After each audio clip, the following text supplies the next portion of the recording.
bajet yang seimbang, dan bagaimanakah pengagihan terutama di negeri-negeri yang kurang maju seperti Sabah, Sarawak, termasuk juga Kelantan, Kedah, Terengganu, Perlis yang sepatutnya diberi keutamaan dalam bajet ini untuk melahirkan jurang ekonomi yang seimbang antara wilayah timur dan barat. Jadi sejauh mana mekanisme yang telah digunakan, apakah tambah baik yang telah dibuat, dan saya ingin tahu juga tentang jumlah bayaran royalti yang ditukar menjadi wang exchange yang akan dibayar kepada negeri ini, sedangkan perkara ini sudah ada termaktub dalam Akta Pembangunan Petroleum 1975. Saya ingin penjelasan. Begitu juga saya ingin penjelasan tentang berkaitan dengan strategi cukai yang telah dikenakan, sebab kita lihat hari ini rakyat sangat tertekan dengan kos hidup yang tidak terkawal, dengan harga barang yang semakin mahal, yang sehingga hampir 40% kenaikan harga barang, nilai ringgit yang semakin rendah sehingga berada di tahap yang terendah dalam tempoh 25 tahun. Begitu juga FDI yang jatuh teruk, termasuk juga ekspor negara yang semakin menurun lebih daripada hampir 14%, dan kita lihat apabila kerajaan menaikkan cukai SST 8%, apakah ini akan membantu ekonomi rakyat walaupun tidak dikenakan cukai kepada makanan dan minuman, tetapi dia terkesan. Begitu juga tentang bajet pembangunan yang dikurangkan, dan ini akan memburukkan lagi keadaan ekonomi. Apakah ini yang membuktikan ekonomi madani sebenarnya gagal? Jadi saya ingin menyentuh seterusnya berkaitan dengan pengurusan wang yang tidak dituntut. Saya mohon penjelasan sejauh manakah mekanisme yang dibuat dan apakah penyelesaiannya. Begitu juga saya mohon penjelasan berkaitan dengan butiran 990300 yang berkaitan dengan justifikasi pengambil alihan litar Formula 1 yang berjumlah 46 juta. Saya ingin tahu berapakah pendapatan hasil daripada litar F1 di Sepang ini, dan adakah kerajaan mengambil alih ini dengan mengorbankan wang rakyat, sedang perkara ini tidak memberi impak yang baik kepada pendapatan negara, seolah-olah pikul biawak hidup. Jadi saya ingin tahu apakah justifikasi pengambilan 46 juta litar F1 ini. Dan begitu juga saya ingin tahu tentang 09200 projek berimpak tinggi dan kesejahteraan rakyat dengan peruntukan 100 juta. Jadi saya ingin tahu apakah projek-projek yang berimpak tinggi yang telah disenaraikan yang memberi impak yang besar kepada pendapatan rakyat dan negara. Dan saya ingin penjelasan juga berkaitan dengan 1200100 iaitu wang amanah tabung bantuan perubatan. Saya ingin penjelasan berapa ramai yang telah mendapat manfaat daripada tabung ini, dan apakah mekanisme yang dibuat untuk penambahbaikan untuk memastikan supaya golongan-golongan terutama mereka yang B40 miskin mendapat manfaat daripada wang amanah tabung perubatan ini. Dan saya ingin juga penjelasan tentang 020500 subsidi dan bantuan wang tunai yang telah diturunkan daripada 45 bilion kepada 35 bilion. Apakah bentuk bantuan yang telah dikurangkan dan siapakah kumpulan sasarnya dan apakah mekanismenya? Dan begitu juga saya ingin penjelasan tentang 1700100 berkaitan dengan bayaran balik cukai barangan dan perkhidmatan CBP yang telah diselesaikan oleh pihak kerajaan. Setakat ini apakah pencapaiannya dan sejauh mana pencapaian kerajaan untuk menokta kemiskinan? Dan saya ingin penjelasan sekali lagi dalam dewan ini bagaimana angka 18,000 yang dikatakan miskin Tegar ini yang hanya tinggal 18,000, sedang kita tengok data-data daripada Kementerian Keekonomi dan kementerian yang lain sangat berbeza. Jadi macam mana mekanisme pengiraan ini dibuat, dan bilakah yang dijanjikan oleh PMX kita untuk menoktahkan kemiskinan ini dapat dicapai? Terima kasih Tuan Di-Pertua. Terima kasih Yang Berhormat Antua Panjang. Berikutnya dipersilakan Yang Berhormat Kota Belud. Bismillahirrahmanirrahim. Datuk Pengerusi, T12 butiran 010600 pemberian khas tahunan Sabah. Walaupun butiran ini tidak termasuk di dalam list, namun butiran pemberian khas tahunan Sabah ini penting. Saya ingin menyentuh mengenai pemberian khas interim untuk Sabah yang ditingkatkan daripada 125.6 juta kepada 300 juta ringgit. Saya lihat di dalam butiran belanjawan 2024 memang betul berlaku peningkatan kepada 300 juta. Namun terdapat dua persoalan. Pertama, bilakah ianya akan dibentangkan di Parlimen seperti yang berlaku pada tahun 2022? Kedua, adakah ia di dalam Warta Baharu nanti perkataan interim akan dinyatakan? Dan saya masih menunggu-nunggu jawapan daripada Kementerian Kewangan tentang jawapan yang berhormat Timbalan Menteri berkenaan hasil cukai bersih yang dikutip di Sabah ke Persekutuan ketika perbahasan RUU LHDN tempoh hari, iaitu adakah ianya berdasarkan artikel 112C jadual ke-10 Perlembagaan Persekutuan.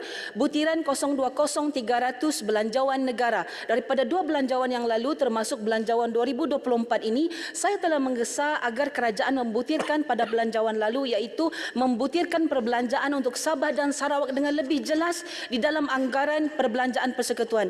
Sehingga hari ini saya masih belum menerima jawapan daripada MOF mengenai perkara ini. Saya ambil contoh butiran sekolah daif. Tidak ada pun pengkhususan butiran pembaikan sekolah daif, sedangkan kami di Sabah juara lebah. Jadi macam mana kita mahu pantau pembaikan sekolah daif ini? Saya ambil contoh lagi butiran 023000 jalan-jalan luar bandar. Kenapa kita tidak pecahkan butiran ini supaya menjadi seperti butiran bekalan air dan bekalan elektrik luar bandar Sabah? Senang bah kita pantau. Ini belum mengambil kira peruntukan yang tidak dinyatakan secara spesifik kepada Sabah. Antaranya butiran keselamatan, Kementerian Pertahanan, Dalam Negeri, Perumahan dan Jaringan Luar Lebar Internet, jalur lebar internet. Butiran-butiran ini perlu dibutirkan untuk Sabah dan Sarawak. Saya mahu juga jawapan daripada MOF hari ini. Mau atau tidak ambil cadangan saya.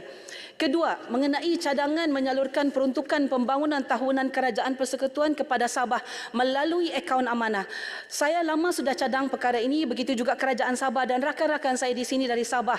Saya mohon penjelasan, apakah proses yang perlu dilakukan untuk peruntukan pembangunan ini disalurkan ke akaun amanah? Adakah perlu dipindah perlembagaan atau hanya memerlukan pindaan arahan perbendaharaan? Apakah implikasinya jika peruntukan ini disalurkan ke akaun amanah? Butiran 090000 pelbagai suntikan modal diperuntukkan sejumlah RM12 bilion tahun hadapan berbanding tahun ini 8 bilion ringgit. Pertama, sewaktu pembentangan belanjawan 2023 yang lalu, saya lihat butiran ini diberikan peruntukan sebanyak 23 bilion ringgit. Namun jika merujuk anggaran perbelanjaan Persekutuan 2024 yang menjadi rujukan kita hari ini, jumlah ini telah dipindah kepada 8 bilion ringgit. Mengapa ianya dipindah dan ke manakah dibelanjakan peruntukan yang telah dipindah tersebut? Kedua, saya ingin tahu adakah yang dibelanjakan di bawah butiran ini, bagaimana dan kepada siapa pelbagai modal ini akan disalurkan? Apakah kriteria penentuan yang diguna pakai dan apakah mekanisme pemantauan yang diguna pakai? Datuk Pengerusi, akibat ketidakseimbangan dari segi pembangunan dan ekonomi, maka ribuan anak muda Sabah merantau ke Tanah Melayu untuk mencari rezeki. Walhal kalau Malaysia Agreement ditunaikan, tidakkah kami ini susah-susah merantau? Seperti kes yang tular baru-baru ini, seorang anak perantau Sabah asal Tawau yang mencari rezeki di Kasari hanya kerana dia seleng Sabah. Kena fikir orang luar. Perkara yang paling menyakitkan hati orang Sabah bila dia kena tanya, kenapa bahasa kau lain? Kau tahu rasa dia macam mana? Macam kau orang asing bah. 60 tahun sudah Malaysia ini lahir kerana penyertaan Sabah. Apa Sabah ini tidak diktirafkah? Give us some respect, walaupun kawan-kawan kami hanya pekerja rendah. Ingat ini, sejahteranya Melaya hari ini kerana hasil bumi Sabah dan Sarawak. Tiada Sabah, tiada Sarawak, tiada Persekutuan Malaysia. Ingat itu. Terima kasih. Terima kasih Yang Berhormat Kota Belud. Berikutnya dipersilakan Yang Berhormat Putrajaya. Terima kasih Tuan Pengerusi. Agenda kesejahteraan rakyat sememangnya sentiasa menjadi keutamaan kami Perikatan Nasional. Jadi saya ingin merujuk butiran 09200 P10 projek berimpak tinggi dan kesejahteraan rakyat. Mengikut anggaran perbelanjaan 2023 yang dibentangkan dan diluluskan sebelum ini, sejumlah 500 juta telah diperuntukkan. Tapi bila kita merujuk pada butiran yang sama bagi tahun 2024, anggaran harga projek berubah kepada 100 juta ringgit dan tiada langsung perbelanjaan bagi tahun 2023. Kosong perbelanjaan untuk butiran ini bagi tahun 2023 kosong. Soalan saya, adakah tidak ada sebarang projek yang dilaksanakan pada tahun 2023 sebagaimana yang dirancang dan diluluskan dalam belanjawan 2023? Jika ada, apakah sebenarnya kekangan yang dihadapi? Apakah perbezaan antara skop projek bagi tahun 2023 yang bernilai 500 juta ringgit berbanding 2024 yang bernilai 100 juta ringgit? Mohon Menteri beri penjelasan dan kemukakan butiran kos bagi setiap skop di bawah butiran ini. Yang Amat Berhormat Tambun ada menyebut tentang keperluan subsidi dan bantuan yang dijangka mencecah 81 bilion ringgit tahun ini untuk mengurangkan kos hidup rakyat melalui kawalan harga barang dan bantuan keuangan. Dalam konteks ini saya ingin menyentuh tentang peruntukan di bawah B11 butiran 020500 subsidi dan bantuan tunai berjumlah 35.84 bilion ringgit. Peruntukan tahun 2024 berkurang hampir 7 bilion ringgit. Jika dilihat secara keseluruhan pula, terdapat perbezaan besar 45.16 bilion berbanding keperluan subsidi 81 bilion seperti mana yang telah diumumkan. Adakah peruntukan ini telah mengambil kira pelaksanaan subsidi bersasar yang akan dilaksanakan pada tahun hadapan? Minta Menteri memberikan perincian di bawah butiran ini bagi tahun 2024 berbanding tahun 2023 dan 2022.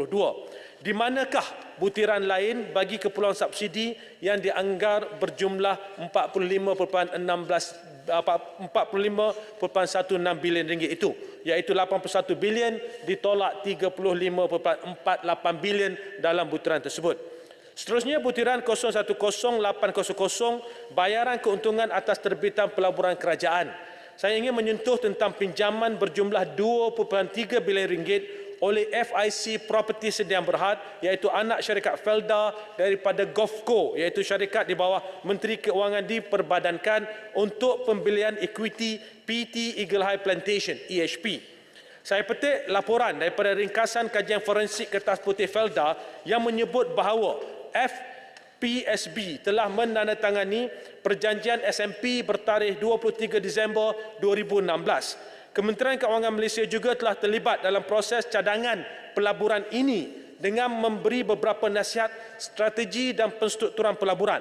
Nilai pelaburan Felda sebanyak 2.3 bilion dalam EHP pada hari ini cuma tinggal sekitar 220 bilion saja, iaitu hilang 90% nilainya. Isu pelaksanaan put option sehingga kini masih belum selesai. Memandangkan MOF turut bertanggungjawab dalam cadangan pembelian saham EHP oleh FPSB, maka saya cadangkan agar Kementerian Keuangan mengambil alih hutang berjumlah 2.3 bilion untuk pembelian saham EHP tersebut. Ia akan memberi ruang untuk Felda mengukuhkan kedudukan keuangannya.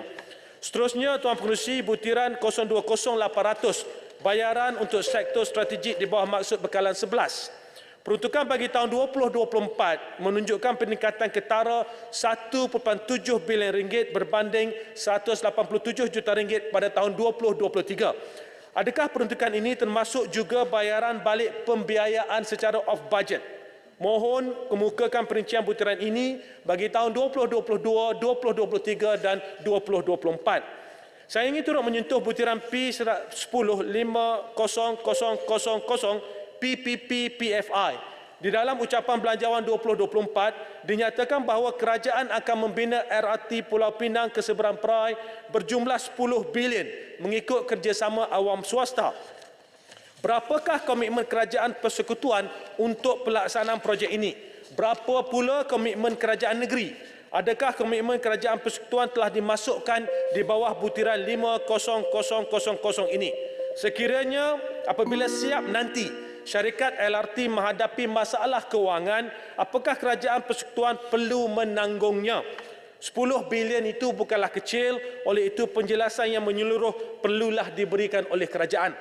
Seterusnya, akhir sekali, butiran 030300 pelaburan strategik. Kita banyak berbincang tentang keterjaminan makanan, khususnya usaha untuk meningkatkan hasil pertanian dan agro makanan negara. Walaupun pelbagai usaha telah dilakukan untuk memperkukuhkan sektor pertanian, namun jumlah nilai import makanan negara masih tinggi, iaitu mencecah lebih 75 bilion ringgit. Hasil pengeluaran pertanian negara dalam subsektor tertentu masih rendah, sebagai contoh dalam peternakan lembu pedaging. Di sebalik pelbagai pendekatan untuk meningkatkan pengeluaran dalam subsektor ini, kita masih jauh ketinggalan berbanding dengan negara-negara lain. Saya mencadangkan agar kerajaan melihat pendekatan pelaburan timbal balik atau reverse investment bagi meningkatkan pengeluaran hasil pertanian dan agro makanan negara. Reverse investment ini boleh dilaksanakan oleh syarikat pelaburan strategik kerajaan yang berkaitan dan bersesuaian dengan tata cara dan tabik urus yang kemas bagi memastikan jaminan bekalan makanan negara dapat ditingkatkan. Terima kasih Tuan Pengerusi. Terima kasih Yang Berhormat Putrajaya. Berikutnya saya silakan Yang Berhormat Kudat. Terima kasih Datuk Pengerusi. Saya terus ke P10 butiran 09200, projek berimpak tinggi dan kesejahteraan rakyat. Dinyatakan 100 juta peruntukan untuk ini. Seperti mana yang kita tahu, kawasan utara Sabah ini adalah kawasan yang sangat produktif, antara pengeluar minyak dan gas yang terbesar. Malangnya kawasan saya, Parlimen Kudat, masih di antara kawasan yang termiskin, kalau bukan yang termiskin di Malaysia pun.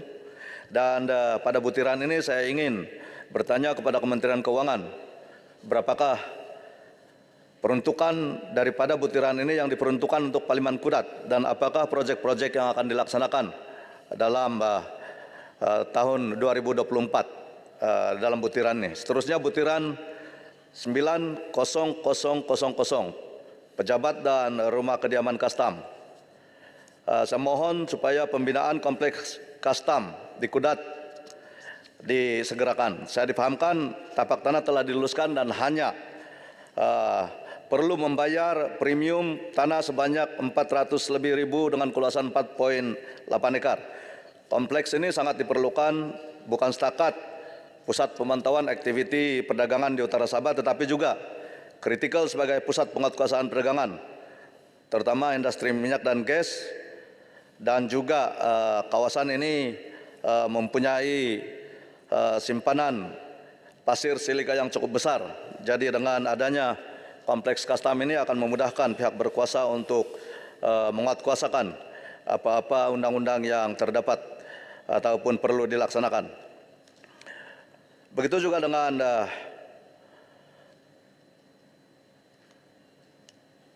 penambahbaikan kelengkapan butiran 91000, kelengkapan operasi kastam. Mohon supaya kastam di Kudat dibekalkan dengan peralatan yang perlu, seperti bot dan pembinaan jeti dapat dimasukkan dalam butiran ini supaya kastam di Kudat dapat beroperasi dengan sepenuhnya dan lebih berkesan. Seperti mana yang kita tahu, Sabah adalah antara ataupun negeri yang termiskin, dan kawasan saya adalah antara kawasan yang termiskin. Dan kita nampak dari segi pembahagian peruntukan, saya setuju dengan sahabat-sahabat MP saya daripada Sabah bahwa kita terpinggir sebenarnya daripada usaha kerajaan untuk membasmi kemiskinan, terutama sekali kawasan-kawasan yang miskin. Jadi saya harap supaya Kementerian Keuangan lebih peka dan memberikan peruntukan yang lebih. Dan inilah yang menyebabkan antaranya sehingga ramai anak-anak Sabah yang terpaksa merantau jauh seperti mana yang telah disebutkan oleh Yang Berhormat Kota Belud tadi. Dan sehinggalah bila layanan daripada pihak kerajaan ataupun pihak pemimpin-pemimpin di kerajaan pusat tidak mendapat layanan yang setimpal kepada Sabah, maka akhirnya rakyat yang ataupun masyarakat, terutama sekali masyarakat di Semenanjung juga, ada lagi yang menganggap kita ini sebagai pendatang, sehingga ada yang tidak mengenali pun bahasa yang kita gunakan di sini. Jadi saya mohon kepada kerajaan untuk memberikan perhatian yang lebih, terutama sekali kawasan-kawasan yang miskin ini, dan diberikan peruntukan yang secukupnya. Sekian, itu saja dari saya. Terima kasih. Terima kasih Yang Berhormat Kudat. Dipersilakan Yang Berhormat Arau.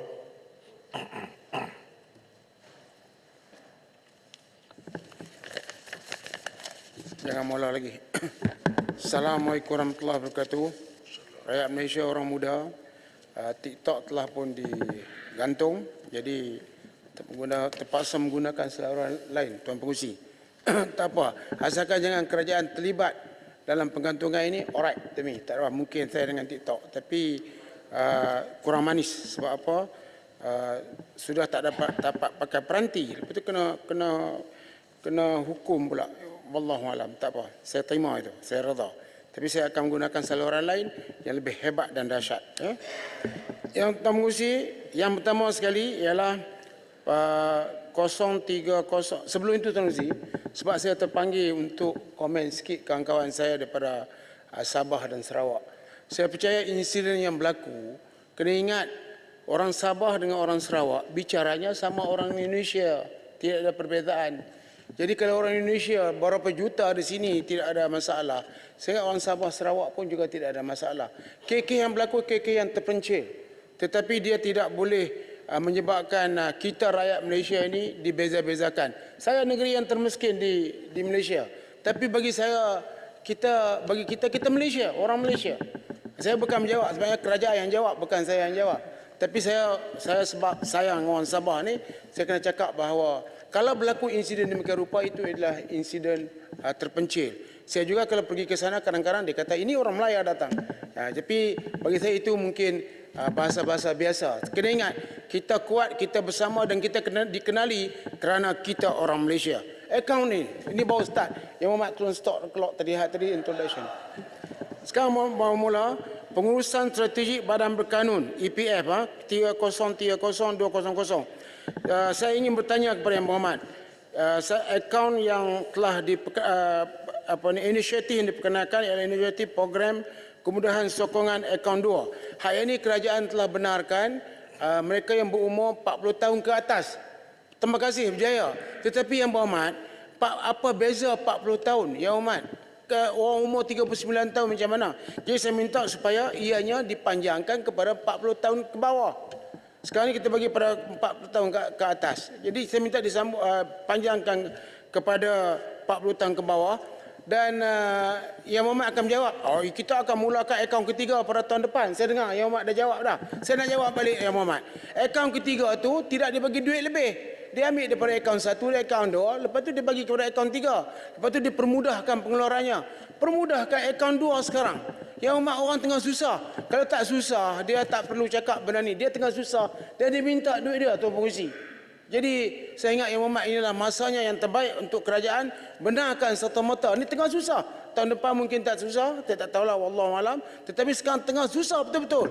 Terutamanya bila kerajaan gagal menangani harga beras dan juga barang-barang makanan yang lain yang naik mendadak, dan juga harga beras yang tak dapat dikawal sehingga hari ini.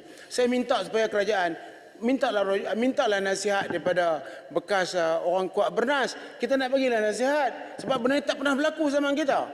Jadi tiba-tiba mereka apungkan beras import. Inilah jadi. Kalau kita tahan balik beras import tidak diapungkan, sudah pasti harga beras tidak naik seperti sekarang. Kemudian yang kedua Yang Berhormat ialah berhubung dengan 030-200. Ini Bank Negara.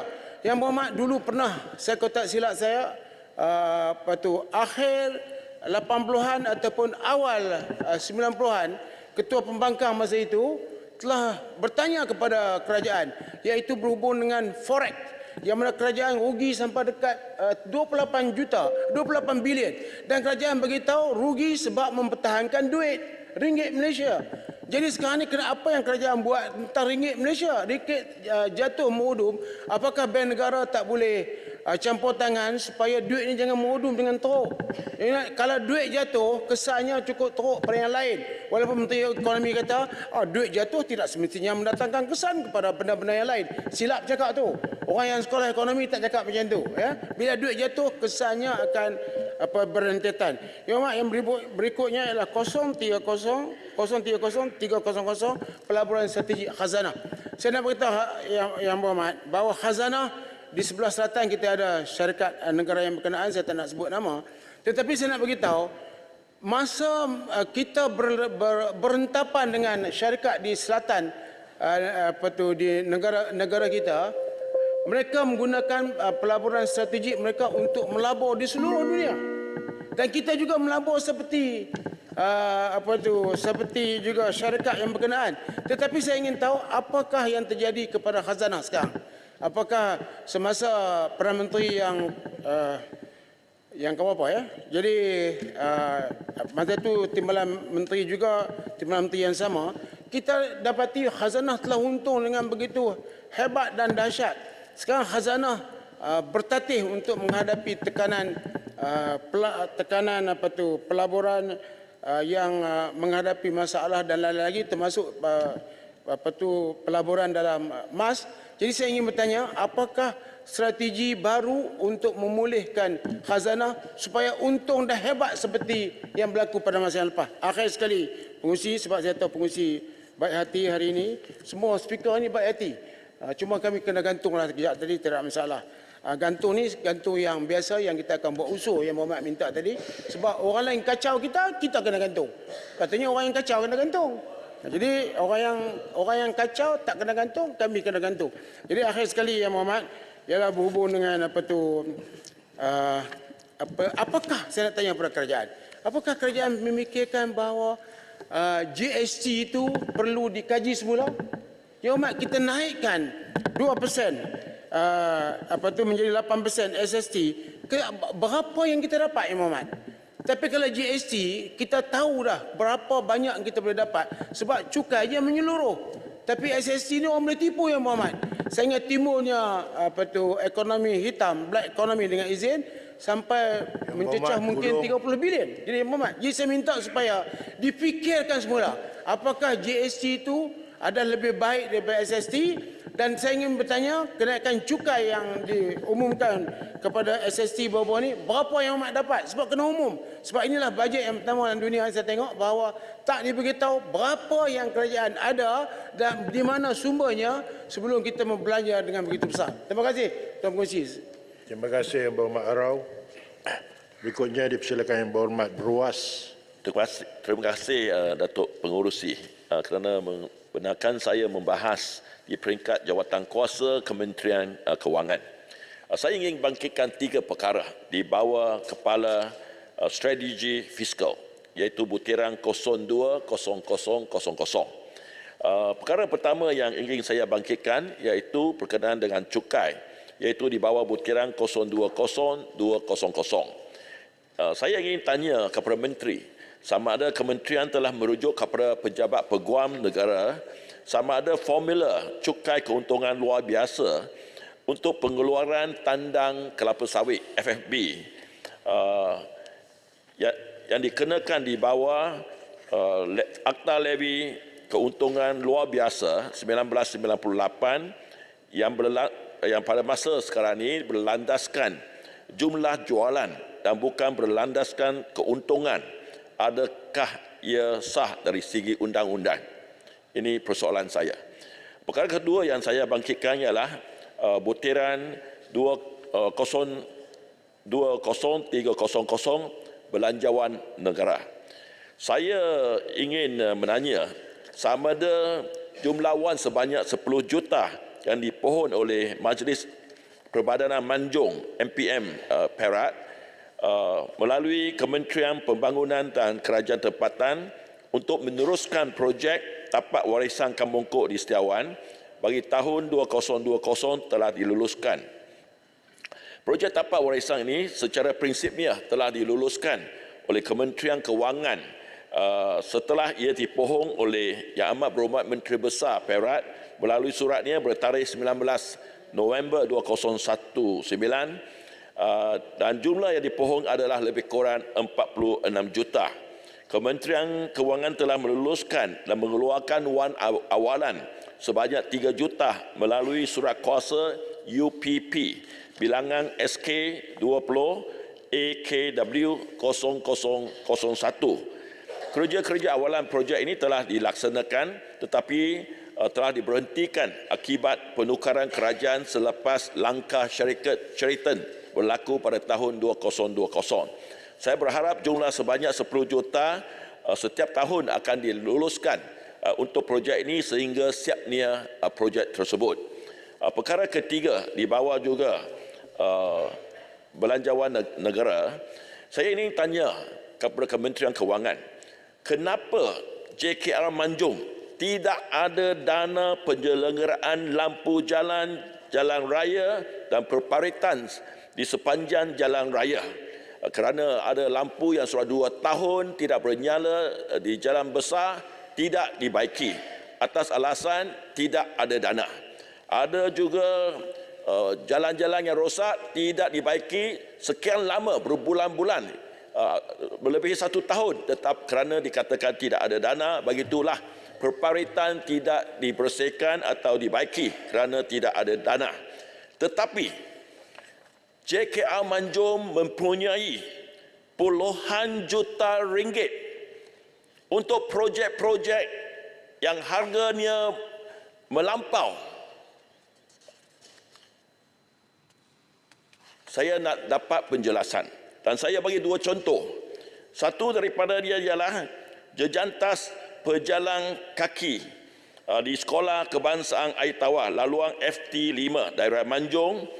Dan bagi saya sudah banyak kali bangkitkan, ini merupakan satu projek gajah putih kerana jejantas pejalan kaki dibuat di tepi dengan traffic light, jalan yang mempunyai traffic light.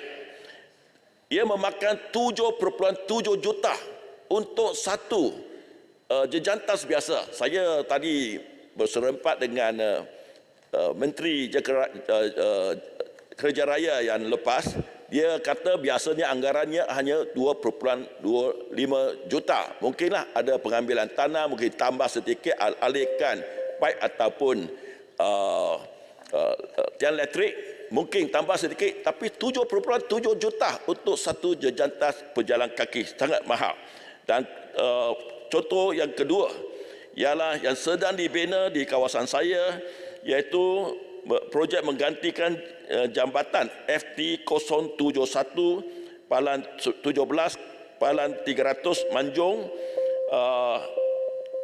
yang hanya lebih kurang yang melintas sungai lebih kurang 20 kaki saja lebarnya, yang menghubungi Air Tawar ke Buras, tetapi jumlah kontraknya adalah 8.8 juta ringgit. Terlalu tinggi melampau. Saya nak tahu Kementerian Kewangan, apakah langkah-langkah yang dijalankan untuk menyelia bagaimana JKR menggunakan peruntukan yang diberikan, dan kenapa penyelenggaraan tak ada duit untuk projek-projek yang mempunyai harga yang sangat tinggi. JKR Manjung ataupun JKR Malaysia mempunyai wang-wang tersebut. Terima kasih Datuk Pengerusi. Terima kasih Yang Berhormat Beruas. Pembahas yang terakhir, Yang Berhormat Kampar.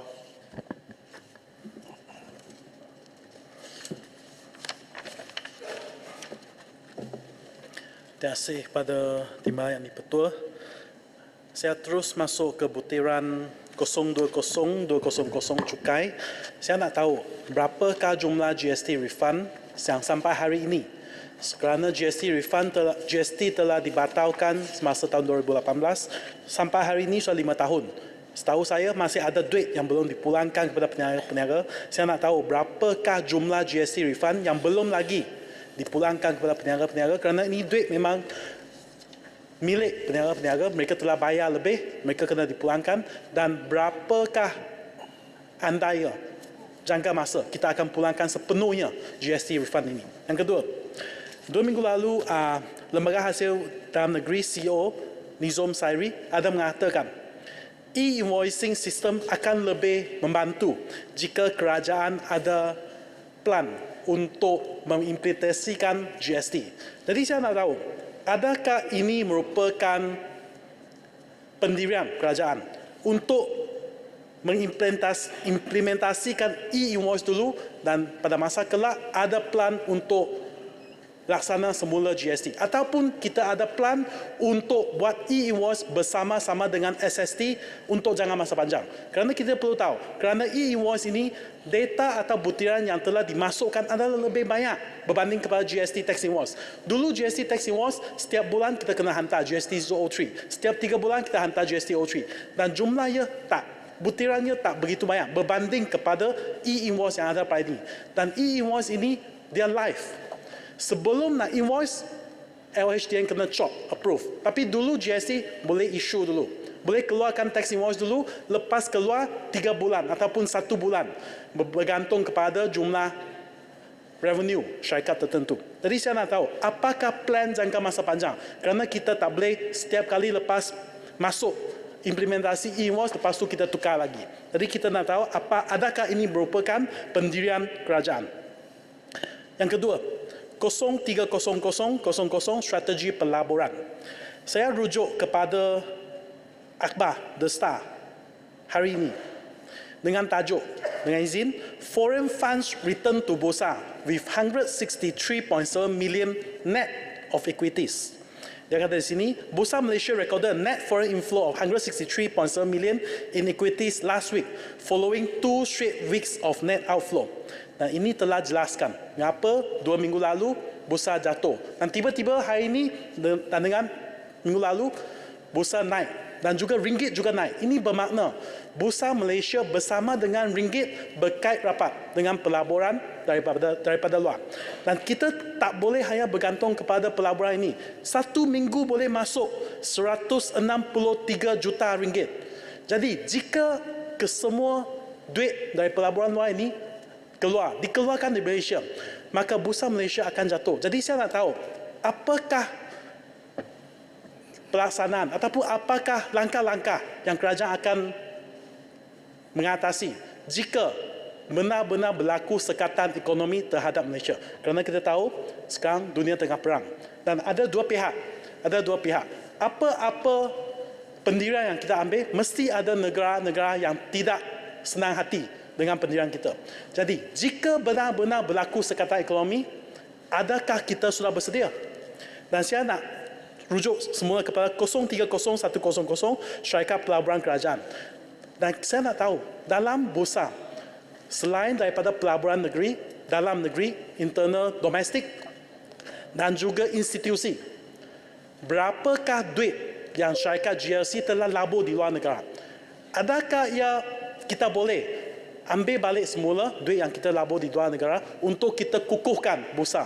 Jadi ia tidak begitu sensitif jika pelabur asing menarik keluar pelaburan mereka. Adakah ini boleh dijalankan? Kerana saya faham, memang pelaburan di luar negara ada yang lebih menarik, kita dapat pulangan yang lebih tinggi. Tapi yang batasnya, paling kurang kita kena kukuhkan ekonomi domestik dulu. Seterusnya, 050200 pengurusan wang tak dituntut. Saya nampak di sini 2 tahun berturut-turut kita ada duit yang tak dituntut. Saya minta apa perinciannya dan adakah rakyat Malaysia ini diberitahu mereka ada wang yang tak dituntut di agensi-agensi kerajaan ataupun di jabatan-jabatan, dan apakah kaedah yang kita boleh pulangkan wang kepada mereka, kerana ini memang wang rakyat. Dan akhir sekali, untuk aset 30000, setiap kali kita ulas tentang hutang negara, hutang berapa, 1 trilion. Jadi saya nak tahu, adakah negara kita ada satu kaedah untuk kira jumlah aset negara? Kerana setahu saya kita memang ada proses itu. Bila proses itu siap dan berapakah jumlah aset negara kita yang ada sekarang? Jadi harap kementerian boleh bagi sedikit penerangan. Sekian, terima kasih. Terima kasih Yang Berhormat Kampar. Seramai 17 orang ahli parlimen telah berbahas. Berikutnya saya mempersilakan Yang Berhormat Menteri untuk menjawab 20 minit.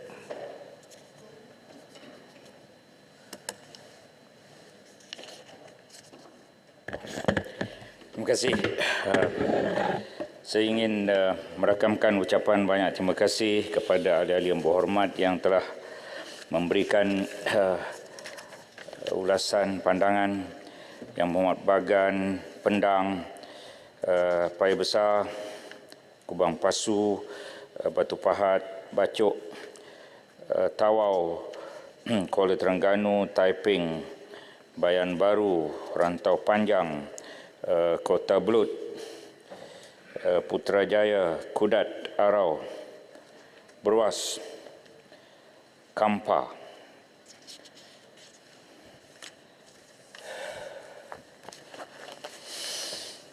YB Taiping dan Kuala Terengganu mengenai subsidi bersasar untuk peruntukan 2024 bagi RON 95 dianggarkan 10.659 bilion, diesel 5.899 bilion, LPG gas memasak 1.958 bilion. Subsidi diesel daripada 2019 hingga 2022 penggunaan diesel meningkat 40% berbanding bilangan kenderaan bertambah hanya 3%.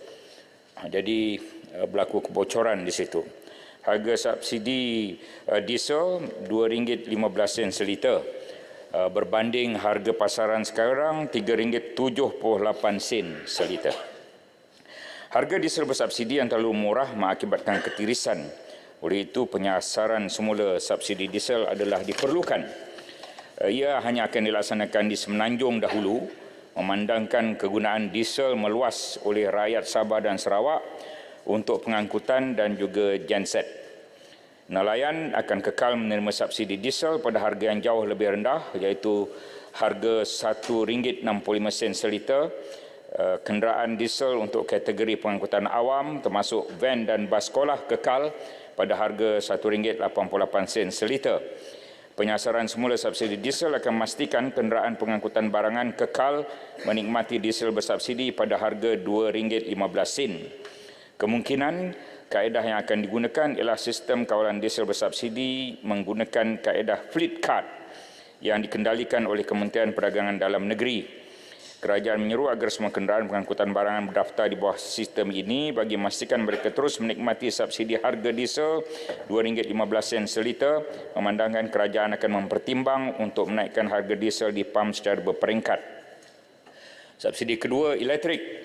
Kerajaan mula melaksanakan pemberian subsidi bil elektrik secara bersasar melalui pelaksanaan mekanisme pelepasan kos tak seimbang atau lebih dikenali sebagai imbalance cost pass-through ICPT bermula 1 Januari 2023. Kos subsidi elektrik ICPT yang ditanggung oleh kerajaan sejak tahun 2022 hingga kini mencecah 22 bilion walaupun telah dilaksanakan secara bersasar berbanding 30 bilion jika tidak dilaksanakan secara bersasar. Langkah mengurangkan impak kenaikan kos sara hidup golongan rentan, kerajaan telah umumkan bayaran STR fasa 4 disalurkan penerima pada 7 November.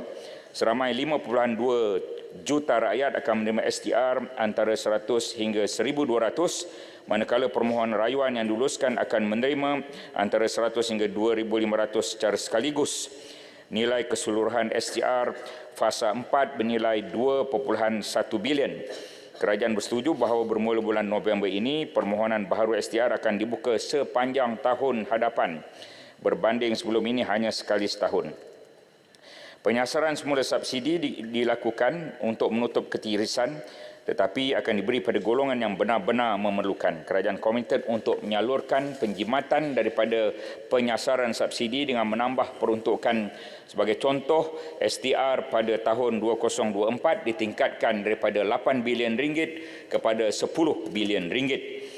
Kemudian SARA akan juga ditingkatkan daripada penerima 200,000 orang kepada 700,000 orang, daripada RM600 kepada RM1,200, iaitu RM100 sebulan, menggunakan kad pengenalan untuk 12 bulan bagi bilangan penerima yang mendapat manfaat SARA, sumbangan asas rahmah. Kemudian penjimatan dari pelaksanaan subsidi secara bersasar, subsidi diesel diunjur penjimatan sebanyak 4 bilion ringgit. Subsidi elektrik yang disasarkan itu diunjur mendapat tambahan pendapatan kerajaan sebanyak 6 bilion ringgit. Penarikan subsidi ayam dapat tambahan pendapatan 1.2 bilion. Penjimatan ini akan disalurkan semula kepada rakyat. Contohnya STR 8 bilion kepada 10 bilion. YB Bagan. Ahmad, Menteri, sebelum ke topik lain boleh saya celah sikit. Berkaitan dengan subsidi tadi, terima kasih atas penjelasan. Kita tahu sektor-sektor dan kumpulan-kumpulan yang tidak akan terlibat dalam subsidi besar-besaran ini. Cuma daripada penjelasan tadi nampaknya jumlah atau kumpulan yang akan terlibat dalam subsidi besar-besaran ini adalah terlalu kecil. Adakah ianya mencukupi untuk mendapatkan 4 bilion yang disebut oleh Yang Berhormat Menteri tadi? Kalau Yang Berhormat Menteri boleh jelaskan kumpulan mana yang akan dikenakan untuk dapat 4 bilion tadi. Terima kasih. Yang tadi cerita exemption, Sabah, Sarawak, pengangkutan, bas sekolah dan sebagainya. Jadi kalau kita lihat tu macam banyak sangat exemption, dan kumpulan manakah kumpulan utama yang akan dikenakan harga biasa untuk diesel ini bagi membolehkan kerajaan menjana penjimatan 4 bilion tadi. Terima kasih. Ya, apa yang kita nyatakan bahawa banyak kenderaan lain yang menggunakan diesel, maka kumpulan itu yang akan kita tarik subsidinya. Walau bagaimanapun, sebagaimana jawapan penggulungan oleh Menteri Ekonomi dan juga jawapan pagi tadi, kita masih lagi menunggu sistem padu disiapkan. Dan padu akan disiapkan bermula Januari dan akan dibuka kepada umum dari segi pelbagai komponen yang ada dalam padu, dan kemudian kita akan melakukannya. Mengenai penjimatan 4 bilion daripada subsidi diesel itu, ada satu lagi kaedah, iaitu penguatkuasaan. Penguatkuasaan kita akan lakukan, terutama custom dan juga pihak penguatkuasaan yang lain, supaya diesel apabila telah diapungkan, maka untuk mereka menghantar ataupun menyeludup diesel itu sudah tidak ada sebarang keuntungan. Daripada situ kita boleh lagi ada penjimatan. Terima kasih. Seterusnya, cadangan yang ini nak didengar oleh ahli parlimen, tetapi saya belum lagi ingin buat pengumumannya. Saya hanya menyatakan bahawa cadangan pengecualian bayaran tol di Pabali yang disebut oleh YB Bagan itu sebenarnya kita tahu tentang cadangan itu, dan tol percuma sedang dalam perbincangan, termasuk aspek perkongsian kos dengan syarikat lebuh raya, dan kerajaan akan mengumumkan dalam masa terdekat. Mudah-mudahan ada berita baik. Saya tak boleh membuat apa-apa janji, tapi kita tunggu dalam masa 2-3 hari ini. Seterusnya, mengenai jumlah bayaran balik 1MDB yang ditanyakan oleh YB Bagan.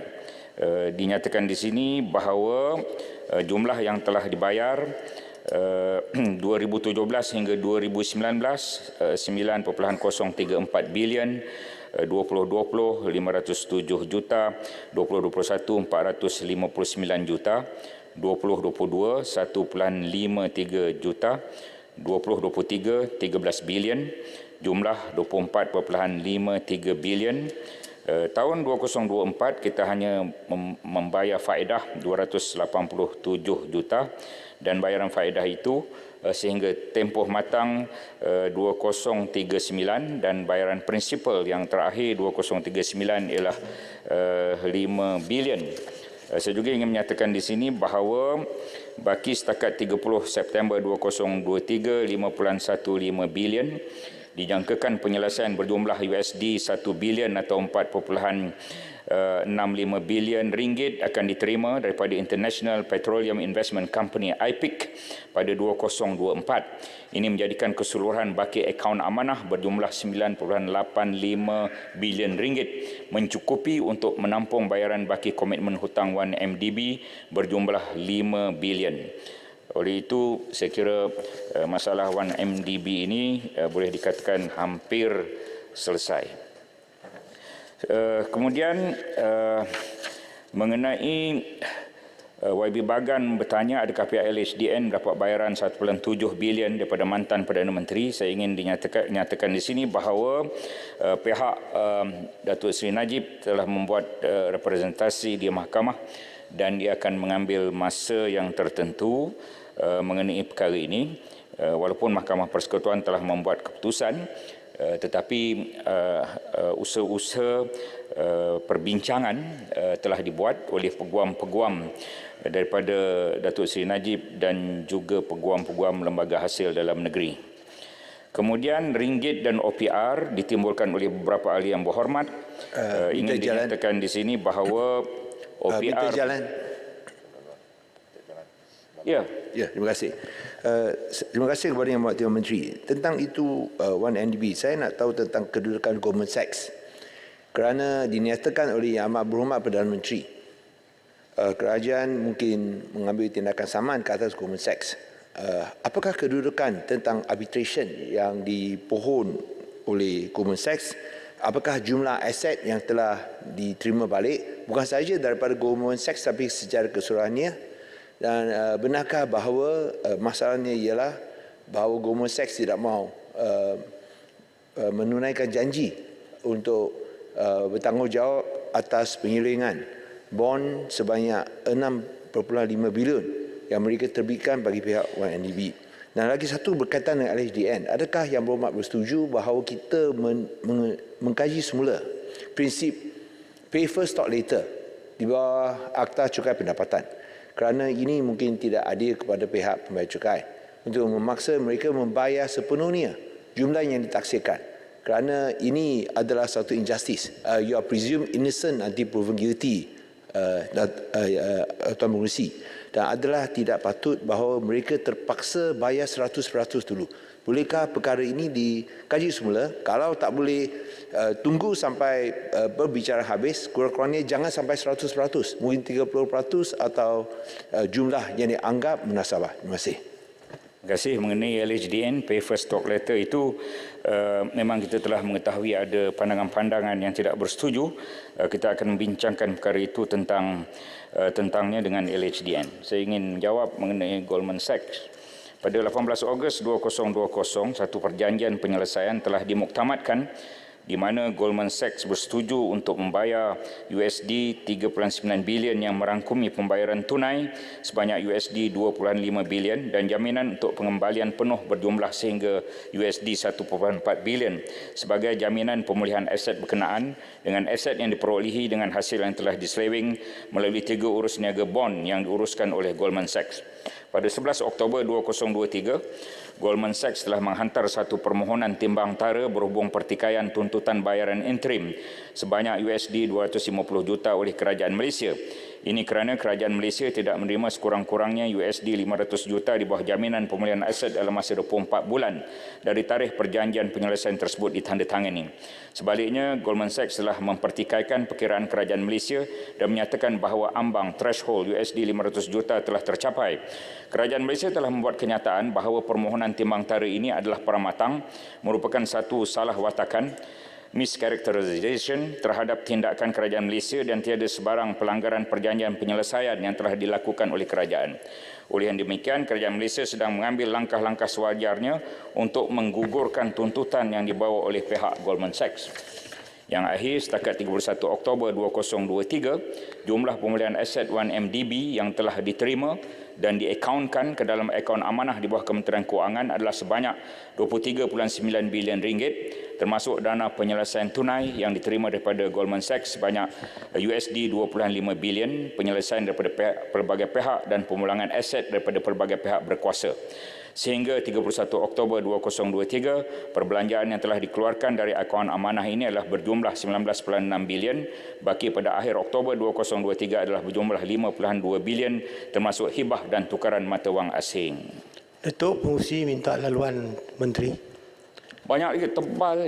Ya Allah, tinggal 5 minit. Mana boleh? Pasal apa duk jawab? Pasal tu panjang sangat. Ya. Cerita lama, ni cerita baru. Kena abang tak? Okey. Kita pun tanya banyak soalan tadi. Baik. Salah satu soalan saya tanya pasal kod 20,000 dalam bid plus perkhidmatan Saya minta masa lebih kurang sejam. Sejam ke? Tadi 20 minit kan? 20 minit. Kalau saya ada 1 jam, habis jawab semua. Jam. Tapi jawab alasan yang tu. Sebab satu ahli parlimen bertanya lebih kurang 7-8 soalan. Jadi saya ambil saya 2 minta apa Apa tak jawab langsung ambil susah cakap lain kali. Okey. Betul tak? Ada cakap Goldman Sachs bagan. Kok mana ni berlaku bang pasu tambah tengok bagan ni. Itulah bagan duduk depan. Janganlah mata merah. Kubang Pasu. YB Pendang dan Kubang Pasu lagi bertanya satu lagi mengenai LADA. Sumber kewangan untuk perbelanjaan pembangunan. Sumber kewangan. Pinjaman. Tolong bagi tahu pinjaman daripada mana? Pinjaman daripada bon kerajaan yang kerajaan keluarkan. Lada ini Kubang Pasu ada bertanya, kenaikan sebanyak 20 juta disebabkan utamanya oleh peruntukan bagi 8 projek di Langkawi secara one off, cadangan pembaikan Fossil Walk, promosi antarabangsa insentif MICE, pembaikan kompleks sukan Langkawi, pembangunan semula air hangat village, penganjuran Roots Asia 2024, cadangan pembaikan di kompleks Pekan Rabu Langkawi, cadangan pembaikan menaiki taraf perumahan Kilim, pembaikan landscape Kejut, semua ada di sini. Menteri nak tanya tentang Goldman Sachs tadi. Kubang Pasu itu tak apalah, ya, cukup lah tu. Adakah kerajaan berhasrat untuk declassify agreement dengan Goldman Sachs? YB Kubang Pasu, peruntukan pembangunan tahun 2024 berkurangan disebabkan apa dia? Terdapat 8 projek yang tidak disenaraikan pada tahun 2024 kerana telah siap pada tahun 2023. Pembayaran bagi pelunasan hutang 1MDB sebanyak 13 bilion yang disediakan pada tahun 2023 telah selesai. Sebenarnya pada tahun 2023 tahun ini peruntukan pembangunan ialah 99 bilion. Tapi apabila kita tolak 13 bilion pelaksanaan iaitu pelunasan hutang 1MDB, maka lebih kurang 84 bilion pembangunan untuk 2023. Dato' Fungsi, to be fair to Menteri, yang lain dia boleh jawab bertulislah. Terima kasih. Untuk 2024, terima kasih. 84 bilion itu dinaikkan jadi 90 bilion. Ya. Boleh faham Kubang Pasu? Kemudian Kubang Pasu lagi. Sebahagian besar program kerajaan persekutuan dilaksanakan melalui pasaran kewangan domestik, manakala sebahagian kecil pula diperolehi melalui tawaran persendian kepada institusi kukuh dan berjangka panjang negara dari menyokong terbitan berjangka panjang. Untuk makluman YB, kerajaan sentiasa memberi keutamaan untuk mendapatkan pinjaman dari sumber domestik, memandangkan terdapat permintaan kukuh dari pelabur dan kecairan pasaran yang mencukupi. Di samping itu, kos pinjaman juga lebih rendah dan pendedahan terhadap risiko pada tukaran wang asing dapat diminimumkan, iaitu hutang daripada dalam negeri. Kemudian Kubang Pasu lagi. Kubang Pasu je tadi, bagan, Kubang Pasu. Peruntukan mengurus kepada bahagian syarikat pelaburan kerajaan yang merupakan salah satu bahagian di Kementerian Kewangan. Peruntukan ini termasuk bayaran emolumen, keperluan tuntutan yang dibenarkan, latihan pegawai serta bayaran sewa utility, itu 030-100. Pendang dan Kubang Pasu, sekali lagi saya dah jawab tadi mengenai perihal peruntukan untuk lada. Seterusnya ada disebut di sini Kubang Pasu dengan detail. Saya beri jawapan ini kepada Kubang Pasu. Sekejap lagi Kubang Pasu boleh datang ke sini ambil jawapan. YB Pendang, cukai barang bernilai tinggi HVGT masih di peringkat simulasi kerana cukai tersebut adalah langkah cukai baru. Mekanisme pelaksanaan cukai barang bernilai tinggi adalah melalui penggubalan perundangan baharu, iaitu Rang Undang-Undang Cukai Barang Bernilai Tinggi. Pada masa ini Kementerian Kewangan dalam peringkat akhir untuk memuktamadkan dasar dan draft perundangan mengenai cukai barang bernilai tinggi. Dasar perundangan tersebut perlu dirangka dan digubal dengan teliti supaya cukai ini dapat dilaksanakan dengan teratur, mematuhi amalan dan prinsip percukaian semasa dan tidak memberi kesan negatif. Pendang tak ada, Menteri. Tak payahlah bagi Pendang, soalan satu lagi Pendang, Bacok dan YB Kudat. Projek berimpak tinggi dan kesejahteraan rakyat adalah kesinambungan belanjawan 2023 untuk menampung keperluan program projek memberi impak langsung pada rakyat. 100 juta diperuntukkan khusus sebagai peruntukan tambahan bagi merancangkan projek menaik taraf gerai penjaja, pasar awam yang uzur serta pembangunan kios rakyat di kawasan PBT. Bacok pun tak ada. Payah besar dia. Ini mengenai berdasarkan pemerhatian Bank Negara, hampir kesemua pengeksport barangan permas tautin membawa balik hasil ekspor ke Malaysia dalam tempoh 6 bulan yang ditetapkan. Dengan 80% pengeksport membawa balik hasil ekspor dalam tempoh 3 bulan bagi memenuhi obligasi dan keperluan operasi perniagaan di Malaysia. Hanya segelintir pengeksport menerima perolehan ekspor barangan melebihi 6 bulan. Ya, memang kita akui bahawa pada tahun 2021, Bank Negara telah memansuhkan peraturan yang mewajibkan pengeksport untuk menukar hasil ekspor dalam mata wang asing. Fleksibiliti ini membolehkan pengekspor menguruskan penukaran perolehan ekspor berdasarkan keperluan aliran tunai wang asing mereka. Sehingga kini kadar penukaran ekspor daripada mata wang asing berada di antara 60 sehingga 70% dan Bank Negara akan sentiasa memantau tentang perkara ini. Lagi bacok tak ada, tapi untuk makluman semua, dana infra 6.9 bilion ringgit, prasarana 3.9 bilion ringgit, pembinaan PFI 1.3 bilion ringgit. Kalau ada 5 minit lagi. Saya nak bercakap itulah. Ya. YB bacok 5 minit. YB bacok. Jawab jika tidak ada YB masa. bacok tak ada. YB tawau ada. 5 minit. Tawau ada tawau. 5 minit tak ada pencelahan lah. YB Padang Besar minta maaf. Tawau tak ada. EU Custom Padang Besar ya. Untuk makluman ahli yang berhormat, pembangunan payah besar. Pembangunan sistem EU Custom mengambil masa selama 7 tahun 2 bulan bermula Oktober 2013. Walau bagaimanapun sistem ini telah gagal disiapkan dan kontraktor dan kontrak sistem EU Custom telah tamat pada 31 Disember 2020. Penggunaan sistem EU Custom ini kemudiannya telah dihentikan oleh Jabatan Kastam sejak 1 Januari 2021 dan urusan sistem perkastaman menggunakan pakai sistem sedia ada iaitu sistem maklumat kastam SMK.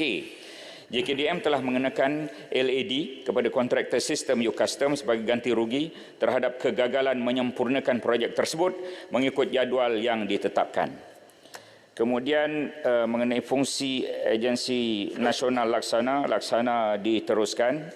Kemudian tempoh amanah bayaran balik cukai, YB typing, e-filing 30 hari bekerja, pos untuk serahan 90 hari bekerja. Kita ingin maklumkan bahawa bayaran balik terutama untuk GST telah hampir selesai dilangsaikan, hanya tinggal sedikit lagi. Kuala Terengganu rantau panjang, wang tak dituntut, ni ada 2-3 ahli yang berhormat yang bertanyakan. Jumlah terkini baki wang tak dituntut 11.9 bilion. Semua boleh melihat dan memohon menggunakan sistem e-GUMIS dan sistem ini boleh diakses dan boleh mendapatkan wang tak dituntut melalui kaedah online itu. Dan kita sedang memaklumkan kepada pihak awam dengan pelbagai kaedah untuk menuntut wang yang tak dituntut 11.9 bilion ringgit. Isu YB typing bayan baru ini mengenai Spenco. Untuk makluman yang berhormat, pihak Cekap Urus Sdn Bhd telah memfailkan permohonan semakan kehakiman terhadap keputusan kerajaan yang menamatkan rundingan bagi cadangan membekalkan dan mengurus fleet kenderaan kerajaan Malaysia kepada syarikat tersebut. Memandangkan prosiding semakan kehakiman sedang berjalan, maka kerajaan tidak akan mengulas mengenai perkara ini dan akan menyerahkan pada pihak mahkamah untuk membuat keputusan. Wang tak dituntut, saya dah sebut, kita dah menyatakan bahawa... Yang Ahmad, sikit lah. Yang Ahmad, sikit lah.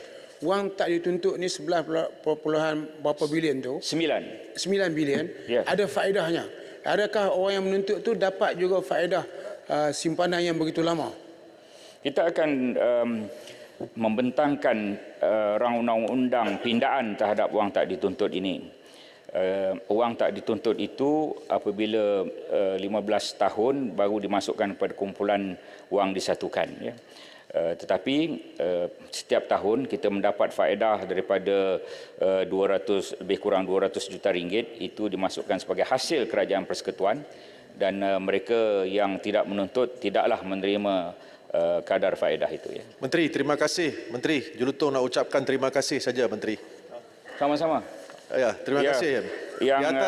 Di atas pengumuman kepada permintaan Yang Berhormat Bagan, berita baik untuk Deepawali pengecualian tol. Terima kasih, Menteri. Terima kasih. Belum dia umum, saya kata. Ya, tapi saya tahu nampak gaya Menteri memang prihatin dan kita kerajaan Malaysia Madani, jadi saya nak umumkan ucapkan terima kasih, Menteri. Dia telah mendahului pengumuman. Ya, mengenai peruntukan untuk Sabah dan Sarawak, jumlah pemberian kepada Sabah 1.23 bilion, peruntukan khas 133.8 juta, peruntukan khas kadar baru daripada 133.8 juta jadi 306 juta ditambah. DE untuk Sabah ialah 6.6 bilion, Sarawak DE 5.8 bilion. Kemudian apabila kita campurkan semua sekali, lebih kurang untuk Sabah lebih kurang 8 bilion, untuk Sarawak lebih kurang 7.1 bilion, tapi itu tidak termasuk apa yang dipanggil STR tadi. STR saya nak maklum di Sabah 799,817 rakyat Sabah menerima sumbangan tunai rahmah berjumlah 696.3 juta. Untuk Sarawak 873,097 rakyat menerima STR dan rakyat Sarawak mendapat 706 juta ringgit. Itu tidak termasuk yang saya kata 8 dan 7 bilion, tidak termasuk STR. Yang lain-lain saya mohon maaf ya. Sedikit mengenai GST. EPF lah, EPF. Jawab EPF sikit. EPF sedang diperhalusi apa yang dipanggil sebagai akaun fleksibel. Kita sekarang ni ada akaun 1, akaun 2, akaun 3 ataupun akaun fleksibel itu masih diperhalusi, belum lagi diputuskan berapakah peratus daripada akaun 1 dan 2 itu dimasukkan dalam akaun 3 boleh dikeluarkan untuk waktu kecemasan. Tapi untuk mengeluarkan semula yang sejumlah 145 bilion sebelum ini itu sukar untuk dilakukan ya, yang berhormat Arau, dan ada sahabat yang berhormat Kampar misalnya ya. Yang berhormat berkaitan dengan Lita F1 tu. Macam mana pengambil Yang berhormat duduk cukup. Yang berhormat gulung. Mohon Menteri bagi jawapan bertulis. Ya, jawapan bertulis. Terima kasih. Okey. GST dikembalikan atau tidak, tahun ini tak ada, tahun depan tak ada, kita tidak tahu pada tahun-tahun yang akan datang, tetapi semua maklum bahawa 173 daripada 154 negara melaksana GST, takkanlah 173 negara itu silap ya. Terima kasih. Baik. Belum menjawab soalan tu. Akan dijawab oleh Menteri secara bagus, Mak Mazlan, bagus. Mak GST. Baik. Pengurusi ahli-ahli yang berhormat, masalah ialah bahawa wang sejumlah RM53 bilion 978 juta 499 ribu untuk kepala B10, B11 dan B12 anggaran perbelanjaan mengurus 2024 jadi sebahagian daripada jadual hendak disetujukan. Ahli-ahli yang bersetuju, kata bersetuju. Yang tidak bersetuju, katakan tidak. Lebih suara bersetuju, kepala B10, B11 dan B12 jadi sebahagian daripada jadual.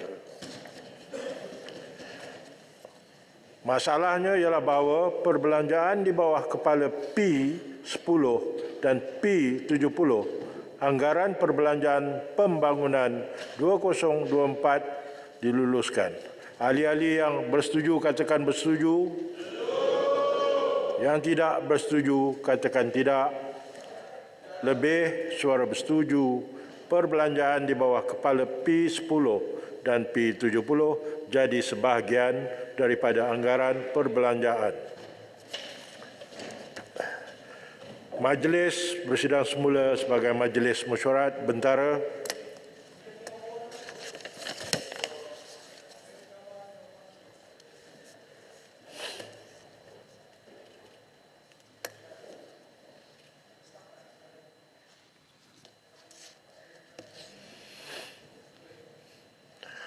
Ahli-ahli yang berhormat, mesyuarat Dewan hari ini ditangguhkan sehingga jam 10 pagi hari Selasa 7 November 2023.